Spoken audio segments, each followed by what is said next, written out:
Bah, dans cette vidéo, enfin, on voit l'arrivée de Macron à l'association DomTom.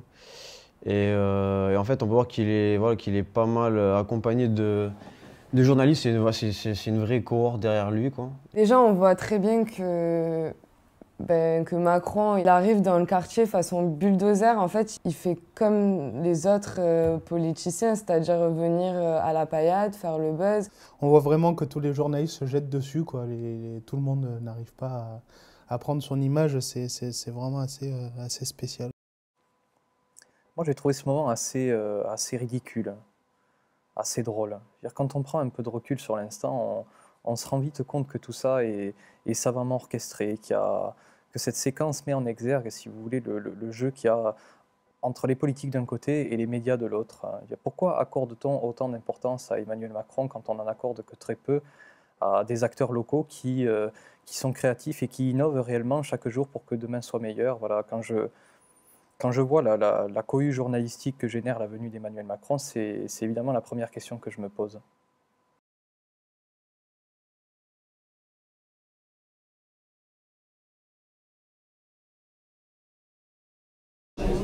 Merci beaucoup. Enchanté.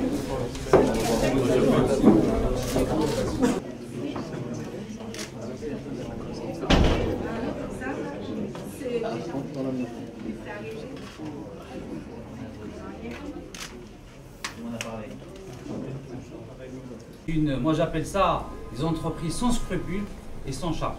Ils viennent ici pour ne pas avoir de charge, mais ils ne jouent pas le jeu, ils n'embauchent pas localement. Le problème c'est la faute de l'État. C'est pas la faute de l'État parce qu'il n'y a pas beaucoup de contrôle, il n'y a pas de contrôle. Il n'y a pas du tout de contrôle.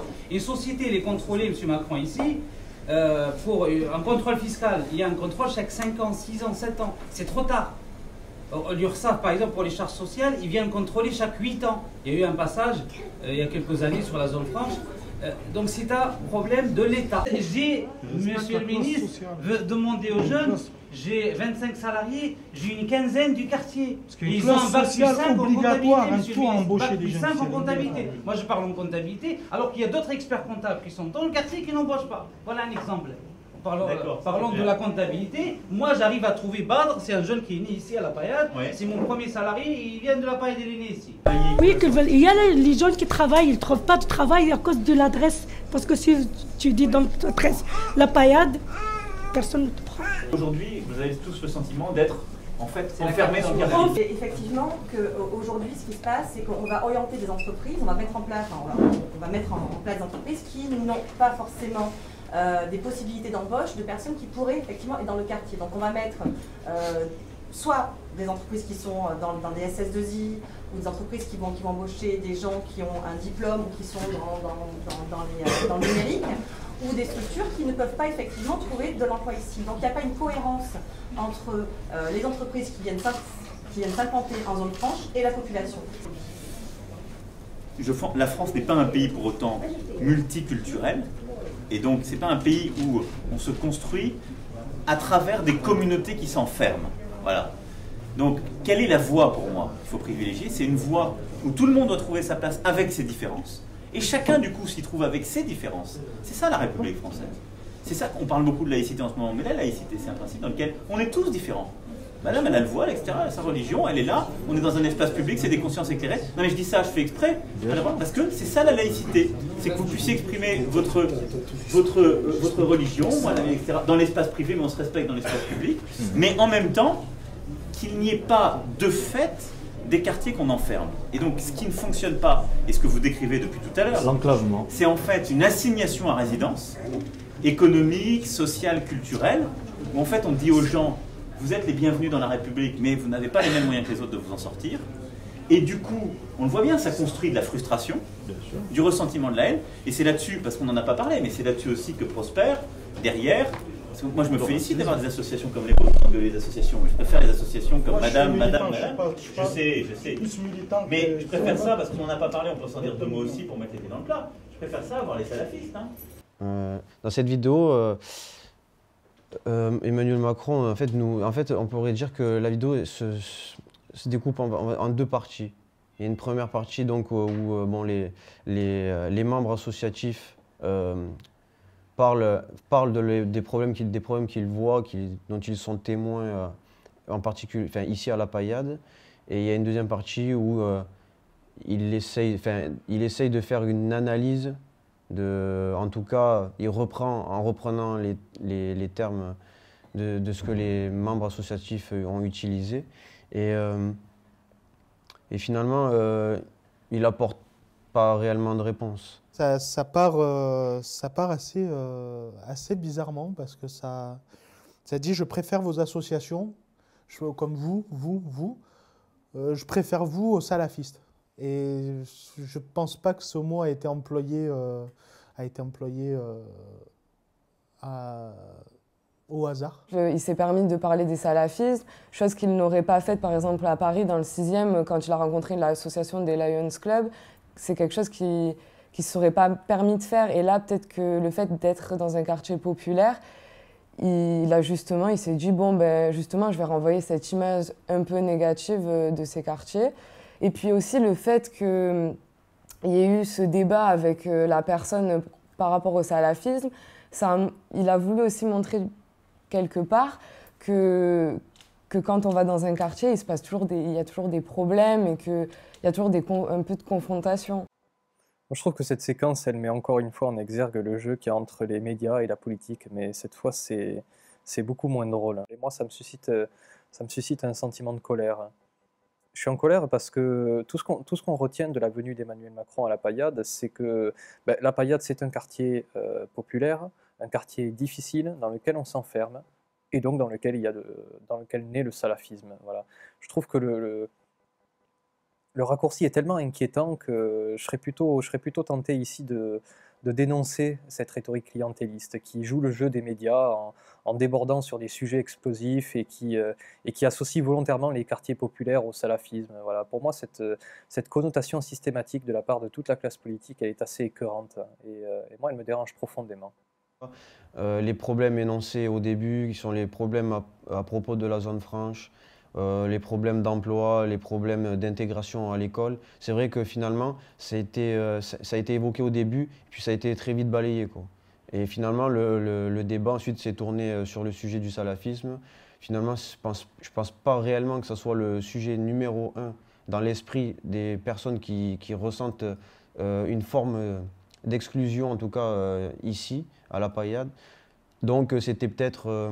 même s'il a joué la personne choquée par les propos, la personne un peu touchée par le sujet un peu grave, voilà, je pense que pour lui, c'était peut-être le moyen de ne pas avoir à répondre à tous ces problèmes qui avaient été énoncés avant.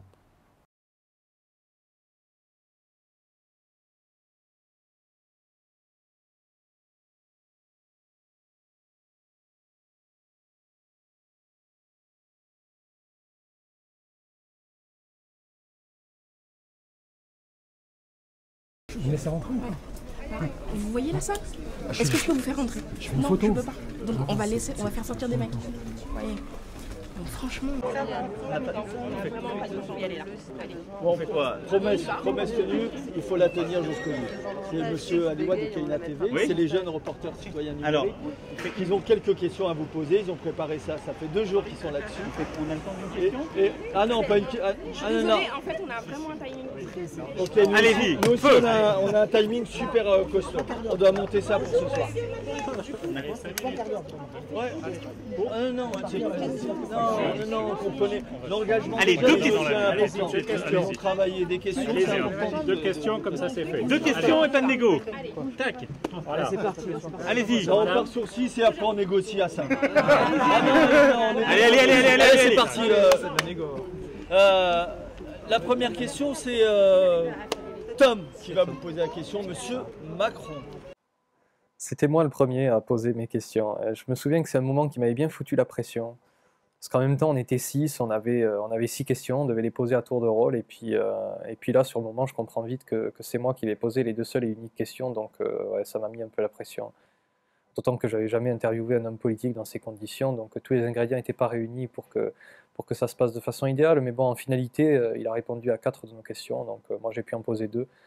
et deux de mes collègues en ont posé une chacun. Mais bon, en même temps, cette séquence, elle est assez touchante parce qu'on y voit notre directeur qui défend notre travail, qui fait le maximum pour que ça aboutisse à un résultat. Et ouais, je pense qu'il faut du courage, il faut du culot pour s'interposer comme il l'a fait avec autant de décomplexion. Donc c'est très généreux de sa part et je pense que c'est ici quelque chose qu'on peut tous lui reconnaître, cet engagement sans faille.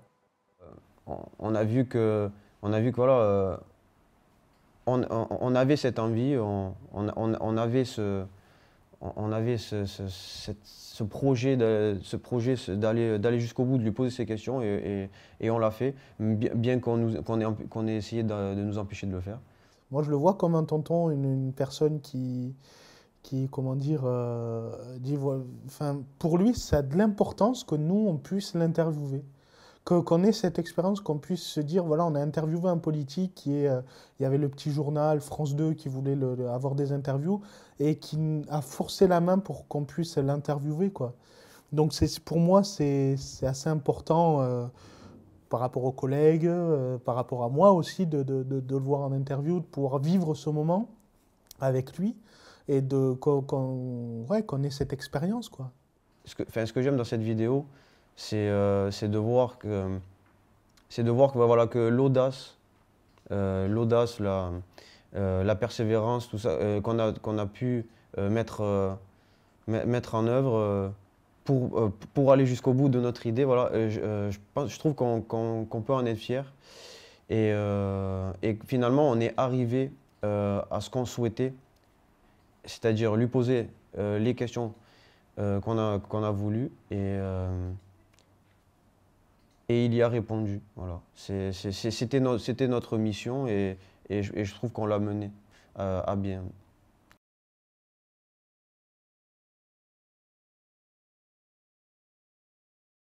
Parce que les habitants, ils sont chez eux, comme vous l'avez vu.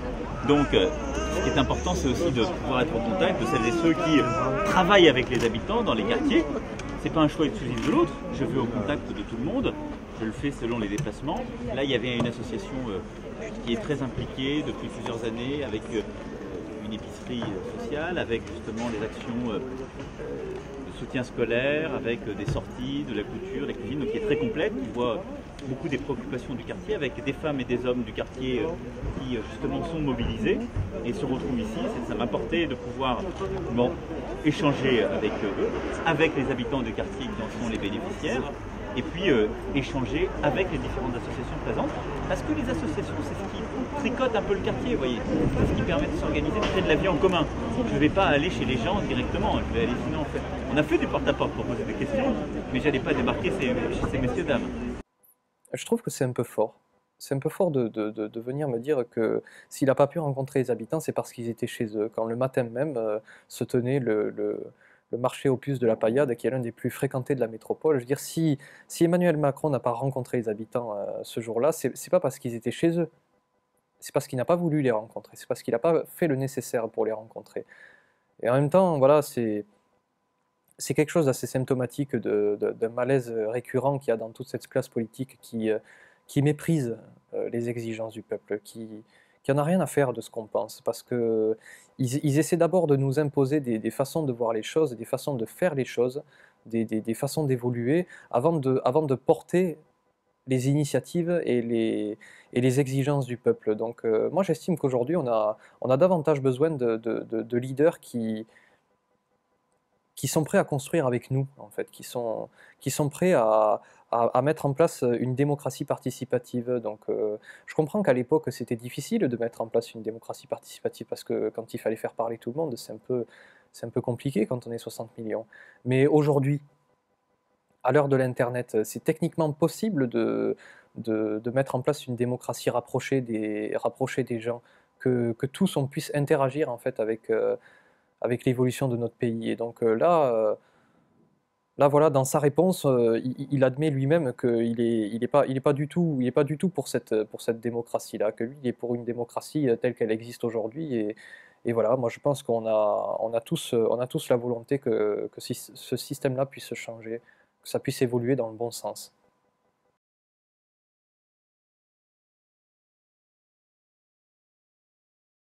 À l'arrêt, comment? Là, je suis à l'arrêt parce que vous posez des questions. Sinon, j'ai plutôt l'habitude d'avancer. Parce qu'on s'attendait à vous voir et déambuler, à marcher en fait. Mais encore une fois, mais pour parler, on peut marcher, mais je veux dire, le plus important, c'est faire des moments de marche et d'avancer, mais il faut surtout pouvoir parler. Donc, moi, je peux travailler, je me pose avec les gens, je passe du temps avec les gens pour écouter, pour échanger. On peut le faire en marchant, ça aurait un petit caractère artificiel. Donc, je suis dans le respect, l'écoute, qui suppose aussi des moments d'arrêt et des moments de discipline. Mais ne vous inquiétez pas, je suis bien en marche. D'accord, merci pour vous aussi, j'espère. Hein. Je pense qu'au départ, il faut quand même remettre un petit peu les choses dans leur contexte. Ce qui veut dire que, initialement, il était prévu qu'Emmanuel Macron déambule dans le quartier de la Paillade, qu'on lui pose des questions devant notre local, et puis en finalité, le matin, on nous apprend que son intervention aura lieu à huis clos dans une salle de l'association DomTom qui est voisine à la nôtre. Donc cette question, elle est légitime. Elle est légitime parce qu'au départ, il devait être en marche, comme le nom de son mouvement l'indique, mais en finalité, ben, c'est à l'arrêt qu'on a pu le rencontrer. Donc pour moi, ça ressemblait vraiment à une forme de désaveu. C'est pour ça que je lui pose la question. Après, concernant sa réponse, je la trouve un peu facile. De me dire que parler en marchant, ça a un caractère assez artificiel, oui, c'est vrai, c'est complètement vrai, mais il dit ça en omettant complètement le fait qu'au départ, il était prévu qu'il marche à la Paillade. Donc si on écoute seulement la réponse sans remettre les choses dans leur contexte, c'est une réponse dans laquelle il me ridiculise, dans laquelle je peux pas répondre grand-chose parce que j'ai pas la place de m'étaler, mais en même temps aujourd'hui, je le fais et je suis content de le faire.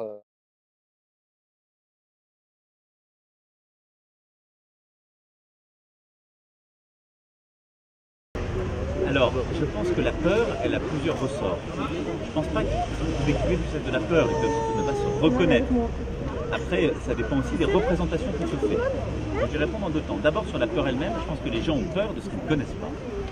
Et quand on ne connaît pas quelque chose, il y a deux façons de faire. Soit on va justement de l'avant, on se met en marche, on est conquérant. Ce qui est la France, c'est comme ça qu'elle a toujours réussi. On va au-devant d'eux. Les gens qui sont dans cette association, ceux qui y viennent, quand on entreprend dans la vie, dans l'associative, dans les études, on va au-devant, y compris de ce qu'on ne connaît pas. On prend sa part de risque.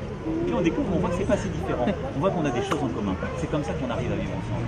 Et si on reste confiné dans sa peur, parce qu'on se fait des représentations des autres, on dit ce monde n'est pas fait pour moi ou il est mauvais, à ce moment-là, naissent les frustrations, à ce moment-là, les crispations se jouent et le rejet de l'autre. Donc moi, je lutte contre la peur, je l'ai dit, c'est mon ennemi, la peur. Pour ce qui est en creux de votre question, l'idée qu'on peut se faire de moi, vous ne me connaissez pas. Moi, je ne me fais pas une idée de vous qui n'est pas la réalité. Et donc, ce que je demande juste, c'est qu'on me juge à mes actes, à mes paroles et à mes engagements, pas aux idées qu'on se fait de moi. Parce que ça, c'est le début de la peur, c'est le début de la division, et on fera rien de bon comme ça. Alors moi, j'avais juste eu l'impression d'être devant un technocrate, en fait, qui a été formé justement avec, pour parler d'une manière assez supérieure et élevée, en fait, et que, en fait, ils essayent en fait, il n'y a qu'une partie de la population qui peut réellement comprendre parce qu'ils utilisent tout le temps des mots ultra compliqués pour dire des choses au final simples. Pourtant, mais la politique, c'est des règles de vie. Et en fait, il faudrait tous qu'on s'y intéresse. Et ça, le problème, c'est qu'ils ne nous donnent pas du tout envie de s'y intéresser, quoi. La réponse qu'il a pu me donner, et ben, au final, quand on la décortique, elle ne répondait pas tellement à la question que je lui avais posée. Et je pense que c'était une question totalement légitime. Et là, il a pris vraiment comme un jugement. Et moi, je veux juste remettre les choses dans l'ordre et dire que c'était juste un constat et que je trouvais ça légitime de ma part de lui poser cette question. Parce que je pense que je ne suis pas la seule à ressentir ce besoin de poser cette question. Justement, nous, on a un souhait, c'est que des hommes et des femmes de l'État soient plus proches du peuple pour que, justement, l'orientation qu'ils vont donner et les actions qu'ils vont faire eh ben, seront plus en adéquation avec les souhaits du peuple, en fait. Et aussi, je voulais revenir sur le fait, quand il dit l'idée qu'on peut se faire de moi, vous ne me connaissez pas et je ne vous connais pas. Mais oui, il ne me connaît pas et heureusement qu'il n'a pas de jugement sur moi parce que moi, je ne suis pas une personnalité publique comme lui, en fait. Et que c'est normal qu'on se fasse des représentations. Même lui, il a sûrement dû se faire une représentation de moi, c'est-à-dire une petite journaliste qui arrive avec son petit papier, qui le lit, après qu'il le regarde droit dans les yeux. Et il a dû en rire d'une certaine manière. Et c'est pour ça aussi qu'il a fait son long discours. Après, il aurait pu très bien me dire oui, je gagne des millions, mais c'est pas pour autant que je suis autant éloignée de la réalité économique de certains du peuple, en fait. Parce que j'essaye justement de m'y intéresser et c'est pas la réponse qu'il m'a donnée. Il y a plein de gens, je pense, qui sont comme moi, qui pensent que quand on est autant éloigné de la réalité économique, comment on peut avoir, en fait, comment on peut représenter un peuple, en fait? C'est ça ma question. Et moi, j'ai l'impression qu'il ne me l'a pas trop donné des réponses, en fait.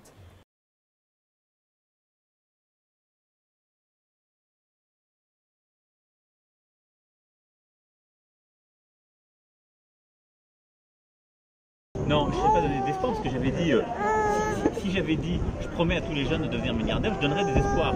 J'ai dit, pas dit, j'ai dit, c'est très bien que dans notre pays, il y ait des jeunes, et tous, qui aient cette ambition, qui ont envie de réussir formidablement et devenir milliardaires. Ça veut dire quoi? Réussir en créant leur entreprise, en montant au sommet. Je veux dire, on m'a fait des procès là-dessus, vous m'en faites entre eux.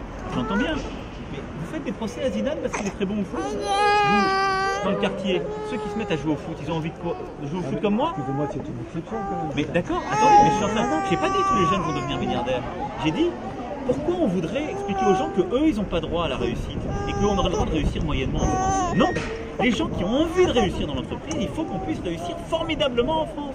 Les gens qui ont envie de devenir artistes, il faut qu'on puisse le faire et devenir de très grands artistes. Les gens qui ont envie d'avoir une vie familiale, il faut qu'ils puissent la réussir très bien. Il y a des gens qui la rateront et il faut les y aider. Mais pourquoi on ne peut pas dans notre pays porter haut l'espérance? Et pourquoi ça choque quand on parle d'argent et pas quand on parle de foot? Je veux dire, j'irai dans les quartiers, moi je trouve ça super qu'il y ait dans les quartiers plein de jeunes qui ont envie de devenir Zidane, tout le monde dit c'est super, il a raison. Mais oui, il y a des jeunes qui ont envie de devenir Zidane, moi j'ai envie d'avoir des jeunes qui ont envie de créer leur boîte et d'aller réussir jusqu'au bout du monde, envie de créer leur start-up, envie de réussir dans les milieux artistiques, envie de devenir les plus grands chercheurs et les plus grands académiques. C'est ça ce que j'ai dit. J'ai dit, ce pays, il a besoin d'ambition. Ce pays, il a besoin d'arrêter de regarder ces petites différences et de se dire les choses comme ça. Je vais vous dire, c'est dans les quartiers que cette phrase elle a été le mieux reçue. C'est dans les quartiers. À chaque fois, on m'en parle. Parce qu'il a dit, lui au moins, il nous dit pas, on va te filer des aides sociales pour vivre là où t'es, puis t'arrêteras de nous embêter. Donc moi, ce que je veux, c'est des jeunes qui ont beaucoup d'ambition.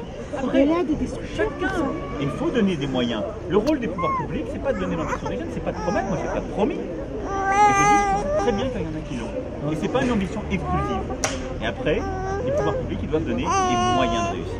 C'est-à-dire ce qu'on a dit là sur l'école, ce qu'on dit ensuite sur la capacité à décrocher un entretien d'embauche, des stages, parce que là, il y a des inégalités insupportables. Voilà, c'est ça le message. Finalement, la réussite réside à des choses beaucoup plus simples et beaucoup plus, comment dire, beaucoup plus importantes que le simple fait d'aller au sommet d'une discipline. Une personne heureuse, une personne qui est contente de ce qu'elle est, c'est beaucoup plus important que d'avoir atteint le sommet de la hiérarchie dans un milieu bancaire comme il aurait pu peut-être aspirer à être un jour. C'est pour ça que dans ma phrase, je lui ai dit, est-ce que vous ne pensez pas donner de faux espoirs? Et donc, il me répond qu'il n'a rien promis en disant cette phrase. J'ai très bien compris qu'il n'a rien promis. Je veux juste dire par là que c'est très facile de dire qu'on a envie de voir plus de jeunes qui aient cette ambition de devenir milliardaires, alors que quand nous, les jeunes, nous parlons de notre avenir et de nos aspirations, on n'entend jamais ce terme de milliard, ces termes d'argent, ces termes financiers. Enfin, on a tous en général des rêves, on a tous des combats, on a tous des envies de changer des choses dans la vie au quotidien, améliorer un peu l'endroit dans lequel on vit. Et pour nous, ça, c'est une réussite. Or, quand je lui parle de réussite, il me répond que la réussite, c'est aller le plus loin dans les niveaux scientifiques, par exemple, le plus loin dans les niveaux artistiques, le plus loin dans les niveaux sportifs. Mais ça revient exactement pareil que ce que je lui disais au début sur sur les milliardaires. C'est exactement pareil. On sait très bien que c'est une minorité de gens qui arrivent au sommet d'une discipline. On sait très bien qu'on ne vit pas dans une société ni dans un monde qui permet à un nombre important de personnes de gagner de telles sommes. En fait, c'est pour ça que je pense que cette phrase qu'il a prononcée en 2015, c'est tellement loin de ce que nous, on ressent. Mais moi, je pense que c'est quand même important de lui parler de ce sujet-là, puisqu'il a quand même le profil pour... en tout cas, il se donne le profil pour peut-être un jour diriger un pays. Et quand quelqu'un qui a ce profil-là dit clairement que l'argent est synonyme de réussite, ben moi, ça me fait quelque chose. Donc, ça me fait comme un électrochoc, quoi. Je ne suis pas en accord avec ces propos-là.